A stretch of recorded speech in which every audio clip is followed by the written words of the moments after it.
कमंडल पाय खडावा, हाती कमंडल पाय खडावा.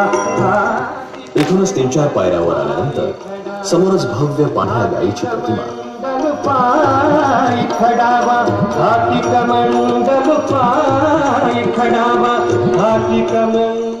तिच्या पुढे गाभाराकडे मुख असलेला हा नंदी. कमंडल पाय खडावा, ज्ञान जागले अंतर्यामी स्मरण पूर्विते होई, ज्ञान जागले अंतर्यामी स्मरण पूर्विते होई.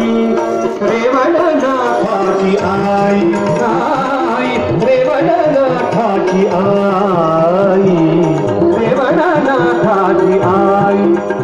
सभा मंडपात गणेशाची मूर्ती आणि शेजारी गाभाऱ्याच्या पायऱ्या चढून चांदीचा पत्रा असलेल्या दरवाजातून प्रवेश करून आपण आत येतो. समोर दृष्टीस पडते ती त्रिशूळधारी भव्य दिव्य मूर्ती.